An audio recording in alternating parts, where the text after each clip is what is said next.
A few months ago, Ash Ketchum did the unthinkable. He became the champion of the Alola League, marking the first time he has ever won at a league tournament in over 20 years of the Pokemon anime. This got fans very excited. The news was all over YouTube, Reddit, Twitter. It was a moment worth celebrating. I was happy as well, but it got me thinking. I started remembering all the league tournaments that came before. I believe that while it was good that he finally won, he should have won before in a better league tournament. So I got the idea to make this video where I rank all the league tournaments in the anime from worst to best. Keep in mind that this is just my opinion. For the rankings, I will consider rivals, the quality of the battles, the Pokemon that Ash uses, and Ash's level of mastery at the time. With all that out of the way, let's get started. Starting things off is what is, in my opinion, the worst Pokemon League, the Beartooth Conference or the Unova League. The Black and White Best Wishes series is, in my opinion, the worst of the entire Pokemon anime. So it's only fitting that the league is also the worst. There are two reasons for why I dislike it so much. The first one has to do with Ash's main rival for this season, Trip. Trip is Ash's worst main rival ever. He just felt like a discount Paul. It's like they saw how much people liked Paul and they wanted to replicate that, but they failed. While Paul was a jerk, he was still cold, calculating, experienced. He felt like a genuine threat. Trip just feels like a brat, and he's introduced as a total noob, getting his starter Pokemon and somehow beating Ash's Pikachu in his first battle with his starter. Like, are you serious? That's the level of BS that defines this season. As far as the league goes, every other main rival in every other series gets their battle with Ash late in the competition, and it's usually a 6 on 6. There is high build up. With Trip, they get matched up in the first round and they fight 1 on 1. Ash wins, and goodbye Trip. That's it. At the time, I couldn't believe it because it just went against the norm, against everything that the Pokemon anime had done until then. The main rival battles are what define the various league tournaments, and the Unova League failed at this big time. There really isn't any good battles afterwards. And then we get to the second reason this league sucks, Ash versus Cameron. So Cameron thinks that a full battle is 5 on 5, so he only brings 5 Pokemon with him. So you would think that Ash has the advantage. Wrong. Cameron sends out Hydreigon, and Ash chooses to use Oshawott and Boulder. Now I can understand Boulder, kind of. But really, Oshawott? He has Levani and Crocodile, which are both fully evolved, easily his two best Pokemon of this region, and Crocodile knows Dragon Claw, so a great matchup against Hydreigon. But nope, Oshawott. He doesn't even use them at all in this battle. So Hydreigon beats both Oshawott and Boulder. Ash then uses Pignite, a fighting type. Pignite should have been his first choice, considering that a fighting type has the advantage over a dark type like Hydreigon. So Pignite beats Hydreigon, and in his eternal wisdom, Cameron sends out Ferrothorn, a Pokemon that has a double weakness to fire. Pignite wins, no trouble. I guess Cameron just wanted to give Ash a handicap after Hydreigon's sweep. Cameron then uses Samurott next, so he found his brain, I guess. Pignite loses, Ash uses Pikachu, which he should have just substituted Pignite for. Samurott loses, and Cameron uses Swanna, a Pokemon with a double weakness to electric. So he lost his brain yet again. Pikachu wins, leaving Cameron with one Pokemon, and Ash has three. So again, you think Ash can easily win, but nope. Cameron's last Pokemon is Riolu. Ash replaces Pikachu with Unfezant, which would have been a smart choice. He finally uses his brain. And I say that it would have been a smart choice, except that Riolu somehow beats a fully evolved Pokemon that it's weak against. Riolu then evolves into Lucario and defeats Ash's Snivy, and then even beats Ash's Pikachu. Like seriously, Lucario takes down 3 of Ash's Pokemon. And they give the excuse that Pikachu was weak after beating 2 opponents, yada yada yada. But that's exactly what Lucario did too, and it didn't seem to matter. This is just the worst fight in any league, and it's even worse when you consider that the next season Pikachu beats a Mega Lucario, but he couldn't beat a Lucario that just recently evolved. So yeah, this battle is just the worst. Ash doesn't use his best Unova Pokemon for it. Neither of the two use their brains to actively try to win. And despite having an advantage, Ash still loses terribly with 3 Pokemon beating his 6. which feels like this entire series in a nutshell. A lot of one Pokemon sweeping Ash's team. It just felt like a brain dead fight and a terrible way for Ash to lose the league, especially after his incredible performance in the league before, Sinnoh. This entire league and this entire series just felt like a regression for Ash. Instead of pushing him forward from Sinnoh, they decided to reset him back down a notch. So Unova is the worst league by far. Next up at number 6 is the Indigo Plateau League, the original league, and the league that started it all, setting the format that the Pokemon anime would follow for the league tournaments going forward. Nostalgia almost made me put this one higher on the list, but honestly, while I have fond memories of this tournament, it is the least spectacular of all of them, which is understandable since we're talking 20 years ago, but the nostalgia allows it to be the Unova League at least. The best and most memorable moments of this league for me are Ash using his Krabby for the first time in the first round against Mandy.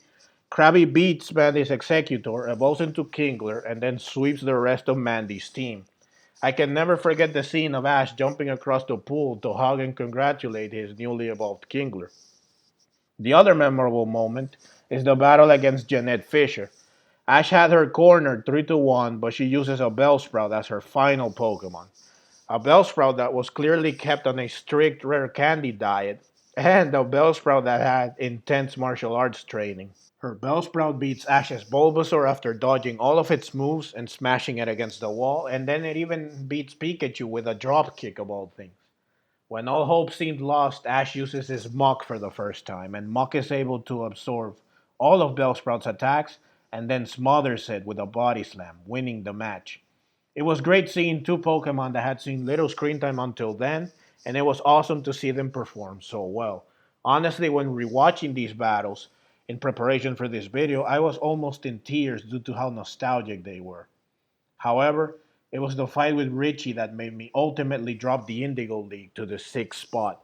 I really disliked this battle because it was just so bad. Ash's Squirtle loses because Butterfree uses sleep powder on it, putting it to sleep. It gets disqualified, even though in the games, Pokemon that are asleep can still remain in the battle until they are knocked out or they wake up. Pikachu loses to Richie's Charmander, even though I feel like Pikachu should have been more capable. And then Ash loses because his Charizard still did not listen to him, so Charizard refuses to fight Richie's Pikachu, choosing to take a nap instead. This battle was just a terrible excuse for a battle. It was so frustrating seeing it for the first time. Much like with Unova, Ash had to lose, and they couldn't think of a good way for him to lose, so instead we get a truly awful exchange. It's also worth mentioning that when I saw this league for the first time, it was disappointing that we did not get to see Ash versus Gary because Gary lost before he could match up against Ash. Though it was for the best because it's a battle that they would save for later. Overall, while I can't hate the Indigo League because it's undeniably a part of my childhood, I can't put it any higher. Number 5 is the Evergrande Conference or the Hoenn League. Now, Hoenn feels like the odd one out because while it's better than Unova and Kanto for sure, it feels inferior to the other four. It feels like there was nothing spectacular about it, nothing to help distinguish it. It's just a good, perfectly standard and serviceable league. Ash only uses his Hoenn Pokemon, which is already something I dislike. Nothing against his Hoenn party, but after going an entire series seeing the same Pokemon, it's nice to see something different at the league. There are other leagues where he uses only his Pokemon from that region, but it feels worse here in Hoenn because it's sandwiched between the two regions where he brings back old Pokemon, Johto and Sinnoh. In Unova, he caught 9 Pokemon, which he kept rotating around so it never felt like the same every time. Hoenn also has the most 6-on-6 full battles of any league at 3. So when compared to Kalos and Alola, Hoenn had the most screen time for the whole party, especially when you add the preliminary rounds which featured double battles. Also, both Kalos and Alola had a 6th Pokemon join him at the league that had little screen time. Kalos was more condensed, less battles overall, and Alola had a lot of battles that didn't feature Ash. Overall, Hoenn just feels stale, like very repetitive. The rivals for Hoenn also don't help. I feel like Morrison had little impact on Ash throughout his journey in Hoenn, especially when compared to Gary, Paul, Alon, and Sawyer, all of which affected Ash greatly, pushing him to improve himself further. As such, when Ash and Morrison finally faced off at the league, I felt no hype or excitement. Tyson just felt like Harrison 2.0, nothing special about him, so the Hoenn League was robbed of the intense main rival battle that I crave from a league tournament. Now, it sounds like I completely hated on Hoenn, but it's not my intention. I like the Hoenn League. The battles were still cool for the most part, and so I preferred it over the Indigo Plateau and the Unova League, but Hoenn has nothing on the leagues coming up. Fourth on the list is the Manalo Conference, or the Alola League. Now, I know what you might be thinking. Why is the league where he finally wins down at number 4? And it's simple, really. Alola had a lot going against it initially. Ash did not have a full team, and his party was not very impressive. Also, Alola has no gym, so having 8 badges was not a requirement, and thus everyone could participate. The league was like a community event. Several of Ash's friends that are not battlers decide to participate, like Lilie and Malo. This means that this was the league with the lowest stakes and the least competition. I mean, even Team Rocket participates. Like, that's the biggest proof of just how chill this league was. There was a Pokemon Battle Royale to start things off, which was unique, I guess, but it was not something I really wanted to see from a league tournament. And then the actual tournament began, and it was very easy to predict how the tournament would play out. Ash will definitely fight Hao, Gladion, and Guzma, so the three of them will not lose until they fight Ash. Lily and Malo will lose right away, Team Rocket wouldn't get very far, etc. This took some of the fun out of the whole thing. A lot of the first fights were very lackluster. They were either joke fights like Ash versus Faba, or they were over pretty quickly. However, there was more to some of these fights. They weren't meant to be actual battles. Their purpose was instead for character development. There was no way Lilia was beating Gladion, but she wasn't meant to. The point of that fight was for Lilia to show her growth. At the beginning of the series, she was afraid of Pokemon. She couldn't even touch them. And now here she was, battling her brother in a big stage with her own partner Pokemon, and even using a C move. She showed her brother, her mother, and everyone just how far she's come. Malo is another example. It was obvious that Lana would win, but the battle taught Malo that she should have more confidence in herself and her Pokemon. I realized then that Alola was the most personal league. It wasn't just about Ash, there were more characters that we cared about. Beyond this, though, the actual hardcore battles were 50-50. Ash vs. Hal was fun, but nothing too amazing. Ash vs. Guzma was disappointing for me, since I was hoping it would be more brutal. And even Ash vs. Gladion was disappointing. The main battle between Lycanrocs was mostly just Gladion spamming Stone Edge, a move he should only be able to use 5 times. Guess he was spamming that PP up. The final counter against counter was very cool and a very epic way to end the fight, but I wanted more from the main rival battle. The number of Pokemon used probably impacted the appeal of the fight since they were either 1-on-1, 2-on-2, or 3-on-3. Honestly, my favorite fight in the actual tournament was Kiawe versus Gladion. It was impressive, and I liked the fact that the two of them ended up respecting one another. They realized that they have considered Ash the only rival. They realized that there is another worthy rival closer than they think. Ultimately, however, my absolute favorite battle, and the one that ensured Alola's place at number 4 rather than any lower, was Ash versus Kukui. Finally, a proper full 6-on-6 battle. Naganadel returned to complete Ash's party. The battle was fun, epic, and fitting as the final battle not only of the league, but the final battle of the Sun and Moon series. It was fantastic, with the best moments being Torracat versus Incineroar, where Ash's Torracat finally beats Kukui's Incineroar and then evolves in a triumphant roar, and Pikachu versus Tapu Koko, which culminates in an epic clash of C moves, and with Pikachu beating yet another legendary Pokemon. Overall, Alola ended up better than I expected, and it earns the 4th spot on the list. Number 3 is the Lumios Conference, or the Kalos League. This was a hard one for me. In my opinion, the XY and XYZ series are the peak of the Pokemon anime. From the animation to the music to the characters, everything was top notch, and it's easily my favorite season. Of course, I love the Kalos League as well, and I wanted to place it at number 2. Heck, I wanted to go against my proper judgment and make it number 1. But I gave it some thought, and I ended up putting it at number 3.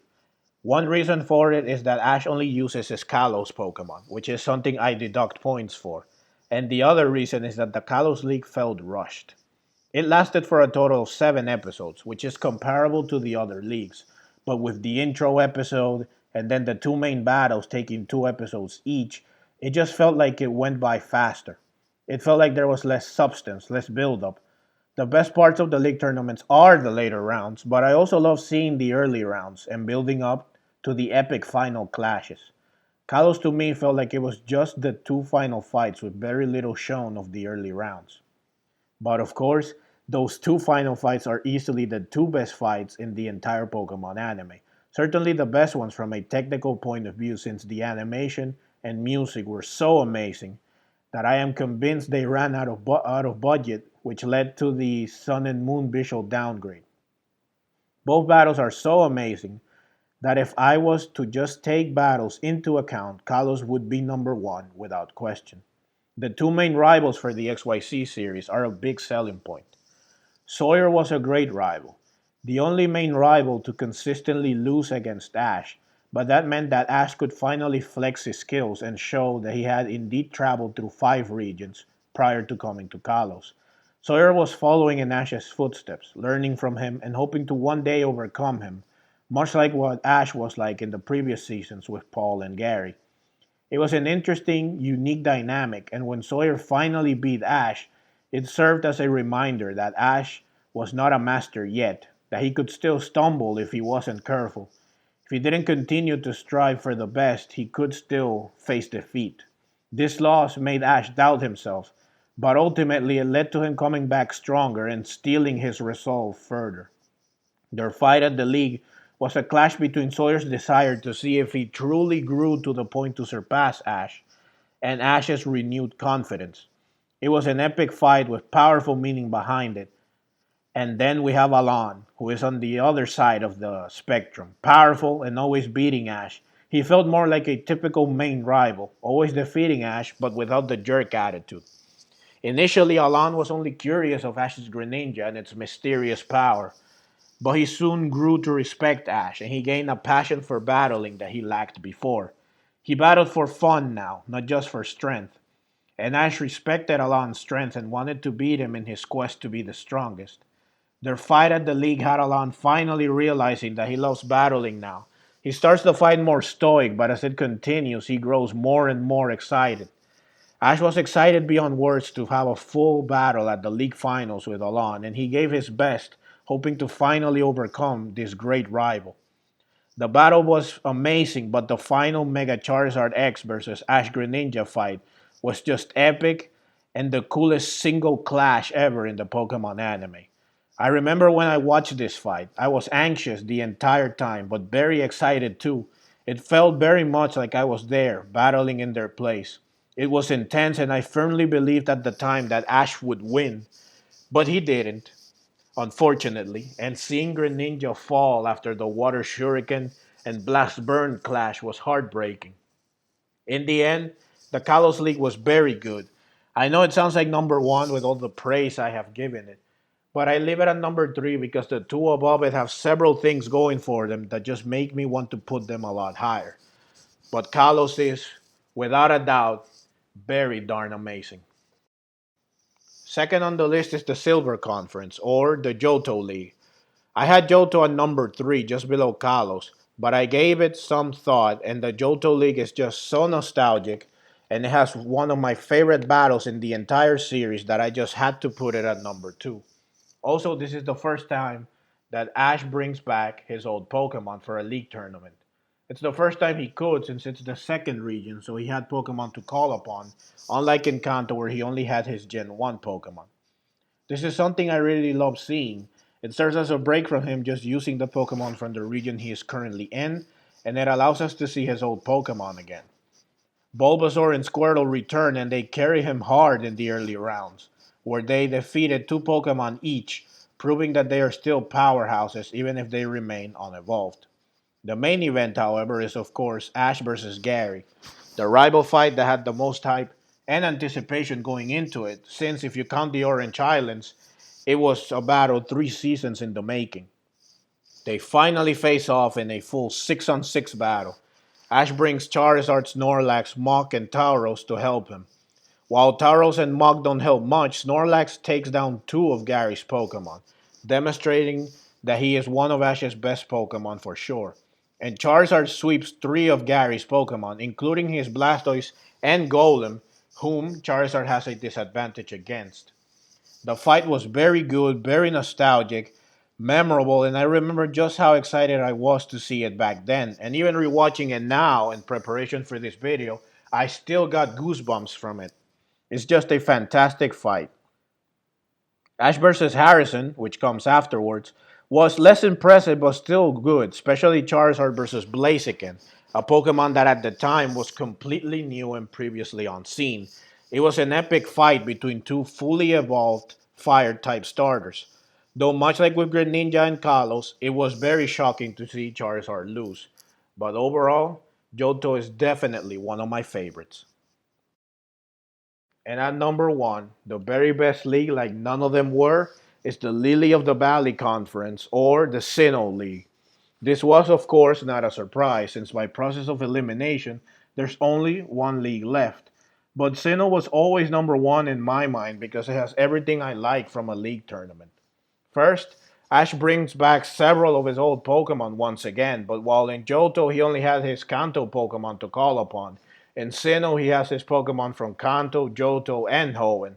Also, it had been longer since we last saw them, since it was 4 generations in. We see Heracross, Noctowl, Snorlax, Totodile, Cyndaquil, who even evolves into Quilava, Sceptile, Swellow, Donphan, Glalie, and several others. I really can't stress enough how much I love to see him use his old Pokemon again.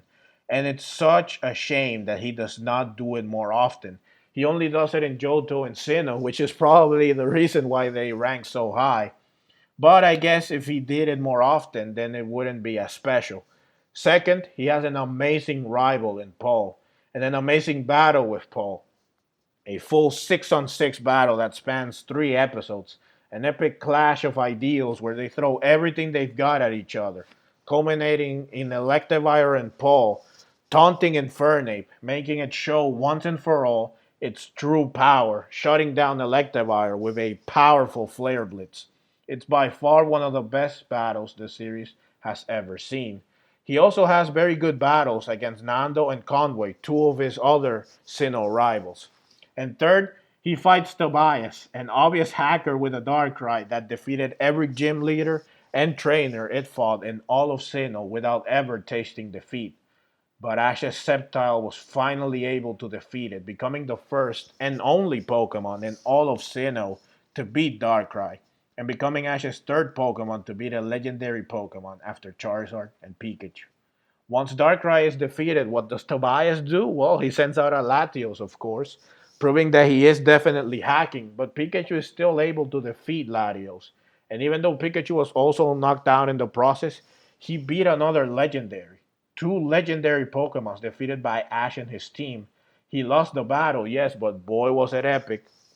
And let's face it, even if Pikachu was able to continue battling, Tobias would probably send out a Mewtwo or something crazy next, so there was no way Ash would win. My only complaint with the fight was that Ash did not use his all-star team.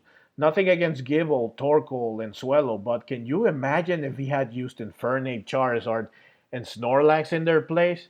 And if the fight had gone on longer with Tobias sending out more legendaries? Man, that would have been epic, but of course I can only dream of something like that. In the end, Ash got the farthest he had ever gotten in a league tournament at the time, and it just felt like he was at his best. Kalos would also show a similar level of mastery, but it was just better in Sinnoh because he was using so many of his Pokemon that it just felt like the peak of his journey, using everything he had learned and all the Pokemon in his arsenal to win. Sinnoh is, in my eyes, Ash's best overall performance ever in the Pokemon League. And that's it. All the Pokemon leagues from the anime ranked from worst to best. I hope you enjoyed the video. I had a lot of fun making it, and I would love to make more videos like this one in the future. If you did enjoy, consider dropping a like down below, and also consider subscribing to my channel if you would like to see more videos like this. Thank you very much for watching, and let's meet again in the next video.